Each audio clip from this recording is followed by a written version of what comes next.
একটা ছেলে বলো, ভাই আল্লাহ দোহাই, এই মুসলমানের বাচ্চা, যদি মার পবিত্র দুধ খেয়ে থাকো, বলো তোমারে আল্লাহ তাআলা নামাজ পড়ার যোগ্যতা তোমার শরীরের মধ্যে দেয় নাই? তাহলে বেঈমান নামাজ পড়ো না কেন? কেন নামাজ পড়ো না? আমি দাঁড় করে এখানে তো অসংখ্য ছেলে এখানে আছো, এখন চেহারা দেখলে বোঝা যায় তোমার ওই চেহারার মধ্যে তো হাইওয়ান আর জানোয়ারের চেহারা। যেই হাইওয়ান আল্লাহকে সেজদা করে না। আজকের এশার নামাজ পড়ো নাই, আজকের মাগরিব এক ওয়াক্ত নামাজ পড়ো নাই, এমন অসভ্য জঙ্গলি এখানেও তো বসে আছো। বেহায়া, লজ্জা করে না? কেমনে ঘুমাইবি বেটা? নামাজ না পড়ে যদি ঘুমাও, ফেরেশতা যদি একটা লাথি মারে,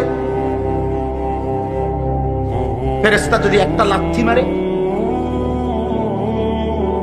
ফজরের নামাজ না পড়ে যে ঘুমাও, ফেরেশতা যদি একটা ঘুমের মধ্যে রেখে লাথি দেন। ফেরেশতা ঘুমের মধ্যে রাইখা কোনো জাতিকে ধ্বংস করে নাই? কথা বলেন না কেন? ঘুমের মধ্যে রাইখা কোনো জাতিকে ধ্বংস করছে কিনা? কওমে লুতকে ঘুমের মধ্যে রাইখা ধ্বংস করছে, কওমে সামুদকে, কওমে সালেহকে, কওমে শুআইবকে, এই চারটা জাতিকে আল্লাহ তাআলা ঘুমের মধ্যে রাইখাই শেষ করেছে। আল্লাহ আমাদেরকে মাফ করে দেন।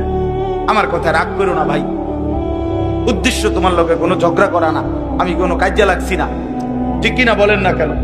মাকসাদ কি আপনাদের লগে আমার ঝগড়া? দীর্ঘ 20টা বছরের বেশি হবে, আজ থেকে 20 বছরের উপরে হবে এই জমিনে আমার আশা দেওয়া। সুখে দুঃখে, আনন্দ বেদনায়, মূল্যায়ন অবমূল্যায়ন, সর্বাবস্থায় আমি আসছি আল্লাহর দয়া। বলেন আলহামদুলিল্লাহ।